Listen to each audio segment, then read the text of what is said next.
एक बार भगवान विष्णु जी शेषनाग पर बैठे बैठे बोर हो गए और उन्होंने धरती पर घूमने का विचार मन में किया। वैसे भी कई साल बीत गए थे। धरती पर आए और वह अपनी यात्रा की तैयारी में लग गए। स्वामी को तैयार होता देख लक्ष्मी माँ ने पूछा, आज सुबह सुबह कहाँ जाने की तैयारी हो रही है? विष्णु जी ने कहा, हे लक्ष्मी, मैं धरती लोक पर घूमने जा रहा हूँ। तो कुछ सोचकर लक्ष्मी माँ ने कहा, हे देव, क्या मैं भी आपके साथ चल सकती हूँ? भगवान विष्णु ने 2 पल सोचा, फिर कहा, एक शर्त पर तुम मेरे साथ चल सकती हो। तुम धरती पर पहुंचकर उत्तर दिशा की ओर बिल्कुल मत देखना। इसके साथ ही माता लक्ष्मी ने हाँ कह के अपनी मनवा ली और सुबह सुबह माँ लक्ष्मी और भगवान विष्णु धरती पर पहुंच गए। अभी सूर्य देवता निकल रहे थे। रात बरसात होकर हटी थी। चारों ओर हरियाली ही हरियाली थी। उस समय चारों ओर बहुत शांति थी और धरती बहुत ही सुंदर दिख रही थी। और माँ लक्ष्मी मंत्रमुग्ध होकर धरती को देख रही थी और भूल गई कि पति को क्या वचन दे के आई है, और चारों ओर देखती हुई कब उत्तर दिशा की ओर देखने लगी, पता ही नहीं चला। उत्तर दिशा में माँ लक्ष्मी को एक बहुत ही सुंदर बगीचा नजर आया और उस तरफ से भीनी भीनी खुशबू आ रही थी और बहुत ही सुंदर सुंदर फूल खिले थे। यह एक फूलों का खेत था और माँ लक्ष्मी बिना सोचे समझे उस खेत में गई और एक सुंदर सा फूल तोड़ लाई। लेकिन यह क्या, जब माँ लक्ष्मी भगवान विष्णु के पास वापस आई तो भगवान विष्णु की आंखों में आंसू थे और भगवान विष्णु ने माँ लक्ष्मी को कहा कि कभी भी किसी से बिना पूछे उसका कुछ भी नहीं लेना चाहिए और साथ ही अपना वचन भी याद दिलाया। माँ लक्ष्मी को अपनी भूल का पता चला तो उन्होंने भगवान विष्णु से इस भूल की माफ़ी मांगी। तो भगवान विष्णु ने कहा कि जो तुमने भूल की है उसकी सज़ा तो तुम्हें ज़रूर मिलेगी।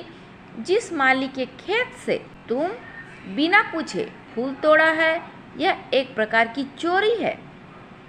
इसलिए अब तुम 3 साल तक माली के घर नौकर बनकर रहो। उसके बाद मैं तुम्हें वैकुंठ में वापस बुलाऊंगा।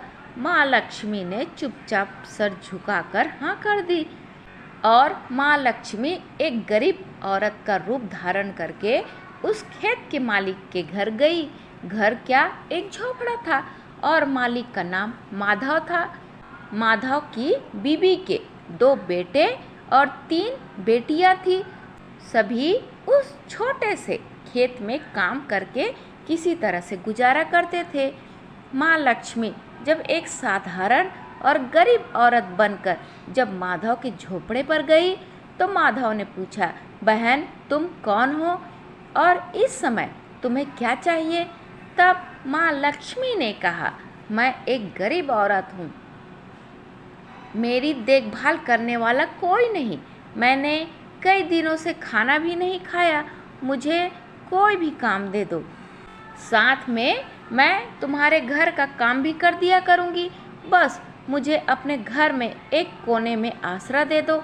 माधव बहुत ही अच्छे दिल का मालिक था, उसे दया आ गई, लेकिन उसने कहा, बहन मैं तो खुद बहुत ही गरीब हूँ, मेरी कमाई से मेरे घर खर्च मुश्किल से चलता है, लेकिन अगर मेरी 3 की जगह 4 बेटियाँ होती तो भी मैंने गुजारा करना ही था। अगर तुम मेरी बेटी बनकर जैसा रूखा सूखा हम खाते हैं उसमें खुश रह सकती हो तो बेटी अंदर आ जाओ। माधव ने माँ लक्ष्मी को अपने झोपड़े पर शरण दे दी और माँ लक्ष्मी 3 साल उस माधव के घर पर नौकरानी बनकर रही।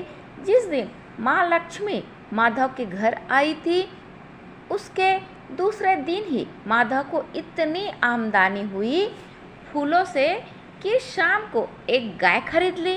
फिर धीरे धीरे माधव ने काफ़ी ज़मीन खरीद ली और सब ने अच्छे अच्छे कपड़े भी बनवा लिए और फिर एक बड़ा पक्का घर भी बनवा लिया। बेटियों और बीबी के गहने भी बनवा लिए और अब मकान भी बहुत बड़ा बना लिया था। माधव हमेशा सोचता था कि मुझे यह सब इस महिला के आने के बाद ही मिला है। इस बेटी के रूप में मेरी किस्मत ही आ गई है। और अब 2 से 5 साल बीत गए थे, लेकिन माँ लक्ष्मी अब भी घर में और खेत में काम करती थी। एक दिन माधव जब अपने खेतों से काम खत्म करके घर आया तो उसने अपने घर के सामने द्वार पर एक देवी स्वरूप गहनों से लदी एक औरत को देखा। ध्यान से देखा तो पहचान गया, अरे यह तो मेरी मुँह बोली बेटी है, यानी वही औरत। और पहचान गया कि यह तो माँ लक्ष्मी है। अब तक माधव का पूरा परिवार बाहर आ गया था और सब हैरान होकर माँ लक्ष्मी को देख रहे थे। माधव बोला, हैं माँ, हमें माफ़ कर, हमने तेरे से अनजाने में ही घर और खेत के काम करवाए। माँ, यह अपराध कैसे हो गया? माँ, हम सबको माफ़ कर दे। अब माँ लक्ष्मी मुस्कुराई और बोली, हे माधव, तुम बहुत ही अच्छे और दयालु व्यक्ति हो। तुमने मुझे अपनी बेटी की तरह रखा, अपने परिवार के सदस्य की तरह से। इसके बदले में तुम्हें वरदान देती हूँ कि तुम्हारे पास कभी भी खुशियों की और धन की कमी नहीं रहेगी। तुम्हें सारे सुख मिलेंगे जिसके तुम हकदार हो।